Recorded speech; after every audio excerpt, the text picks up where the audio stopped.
doing that sort of duochrome pigment.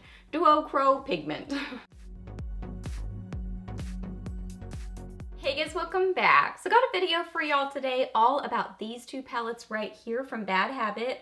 This is the Afterglow palette and this is the After Charge palette. So I do already have a video about the first 4 After palettes from Bad Habit, so I will link that down below for you and probably in a card or something or whatever that's called up somewhere. So I've already reviewed those 4, but I wanted to do a video on these 2 as well. So we're gonna do like we normally do in these kind of videos. We will look at the packaging, we'll talk about the pricing, we'll look at some swatches. I will let you know what I think about the formula of these shadows and just how they are to work with, and then my overall thoughts and review on these palettes, and then I'll also show you a tutorial on how I did this eye look right here using both of these palettes. So yeah, let's get to it. So price on these palettes individually, they are $12, or you can purchase them as a duo for $20. As far as packaging goes, really, really pretty. This is what the outside box looks like on each of them.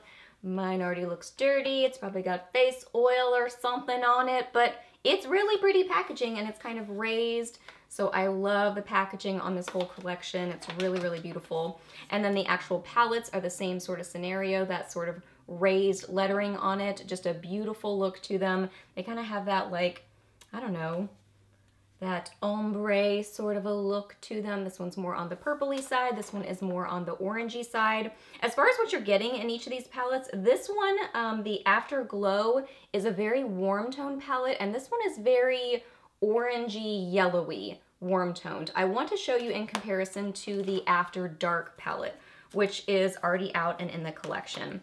So this one, the After Dark, is kind of more of a, I don't know, like darker and slightly more neutral warm tone palette, whereas this one is more like a bright, just orangey yellow, just brighter version. So if you like more neutral tones, maybe this one, but if you like a little bit of fun, like some corals and some yellowy sort of colors, this one is really, really fun, but they pair really nicely together. So I wanted to show you in comparison. So you do get a nice collection of mattes and shimmers in here. You get 1, 2, 3, 4, 5, 6, 7 mattes, which is really good, and then 2 kind of metallic-y sort of shades in this one. So this one's a very warm toned, bright, fun palette. And then After Charge, oh my goodness, this one is so pretty.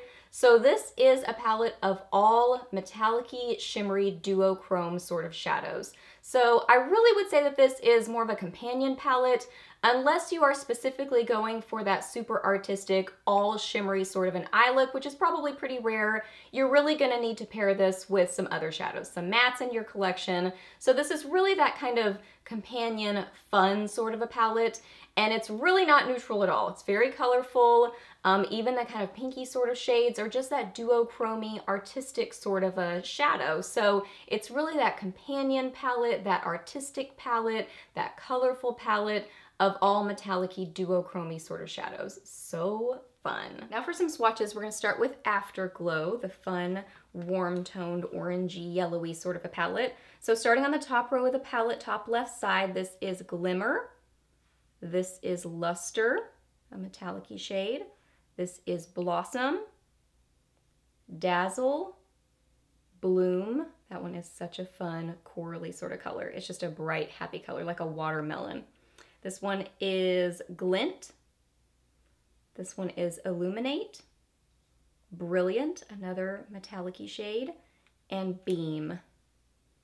So there are all of those. And then After Charge, again, starting with the top left side of the palette, this is Energized, Invigorate, Rally, Bounce Back, Stardust, Second Wind, Rebound, New Life, and Round 2.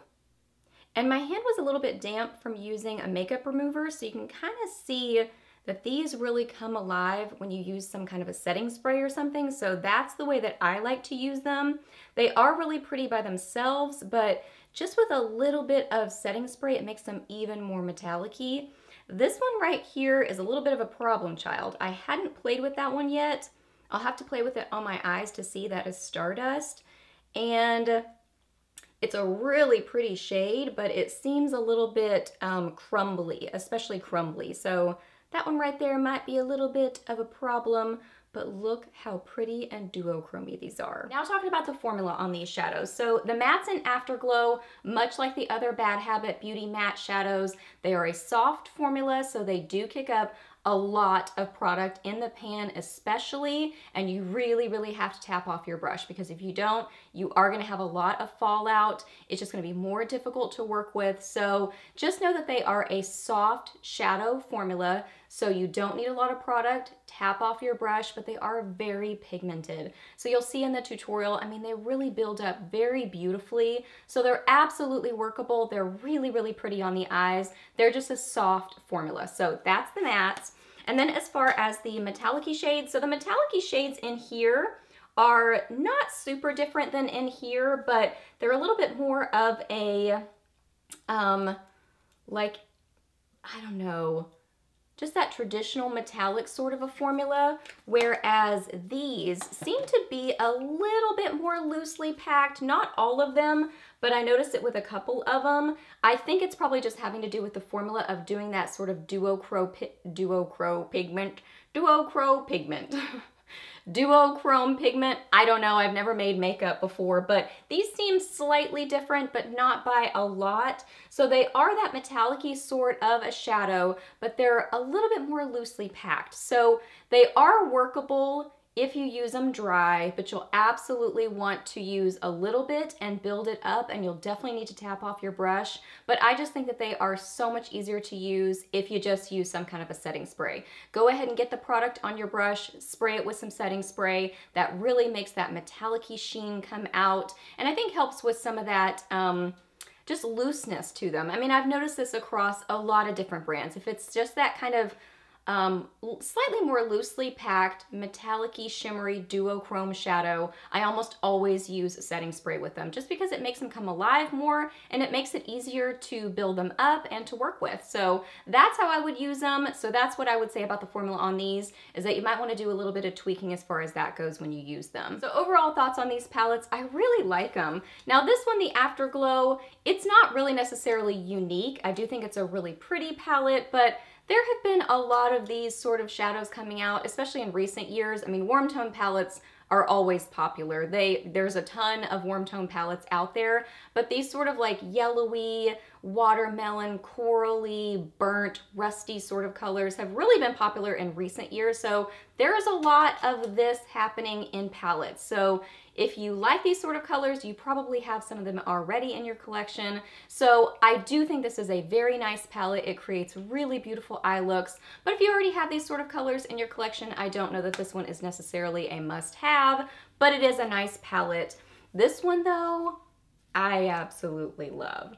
This is so pretty and duochromy and just creates a sort of ethereal, just beautiful eye look. So I love this one. This is my pick of the two, just because it's creative and fun and a little bit something different. So I think it's one of those that you can really kick up an eye look with. You can pair it with your other palettes and really do something different with that eye look using these shadows. So I absolutely love this one. This one's my favorite of the two. Okay, so I've already applied some eyeshadow primer and set that. So now I'm going to get some of Blossom on a Cosette S175, the brush that I use all the time. And I'm just putting this into my crease and transition area and just building this up. As you saw, I do definitely tap off my brush, just because, you know, these are soft shadows. But look how quickly they build up and how pretty they are. Really beautiful. Now I'm going to get a little bit of glimmer on a Delium Tools 781 brush. Again, tap off my brush and apply that into the same area, but not blending it up quite as high. Now I'm going to take After Charge and get some of Invigorate on a flat concealer brush. And I want to show you really quickly just what this looks like dry. So it's really pretty dry. It's a beautiful shadow, but just kind of like a baked shadow. These are not baked shadows, but sort of like with a baked shadow. They're pretty by themselves, but when you use them with a mixing medium, just a setting spray or something, it just super duper intensifies them and just really makes them shine, literally and figuratively. So I'm gonna use it with some setting spray. This is CoverGirl, and just build this up. I'm bringing this all the way across my lid, and then I'm going to deepen up my outer corner in just a little bit. If you're gonna use these dry, I would say definitely tap off your brush, but I do find that if I use a setting spray, I don't have to be quite as careful with that, but it's probably always a good idea just to tap off your brush, just so you don't have, you know, excess product flying all over your face. You know what I mean? I'm gonna get some of New Life on a Real Techniques detailer brush. And again, I'm gonna spray it with some setting spray and just put this on the inner part of my eye and into my inner corner, just for that nice bright pop of color, but also that duochrome effect. This one is such a pretty duochromy color. Now I'm gonna go back in with Afterglow and get some of Beam on a small outer corner crease whatever brush and build this up in my outer corner. So pretty. Gonna bring back a little bit of Invigorate. I don't want to lose that color, so I'm just using my finger to apply just a little bit more. Ooh, that's pretty over that outer color. It kind of like gives more of a corally shift to it. So pretty. Now I'm gonna apply some liner and mascara on my upper lash line and lashes. I'm gonna use my Laura Geller Incredible Waterproof Gel Eyeliner Pencil in Brown Eyed Girl and my IT Cosmetics Superhero Mascara. So I'm gonna do that and I'll be back for my lower lash line. I went ahead and applied some concealer and powder. So for my under eyes, I really wanna try to keep them pretty soft looking. So I'm gonna get a little bit of Blossom on a BH Cosmetics number 10 brush. Again, tap off my brush. I get the product kind of all over the brush so that I can really distribute that evenly. And I'm just really softly applying this. I'm not using a lot of pressure because I don't want it to be heavy underneath my eyes. Just a little bit of color. And then I'm gonna get just a little bit of New Life just right on the edge of my detailer brush. And I am gonna spray my brush. And I'm gonna use a little bit of this on kind of the inner third, just for a little pop of duochromy fun there. And now I'm just gonna apply some mascara to my lower lashes. I'm gonna use my CoverGirl Clump Crusher.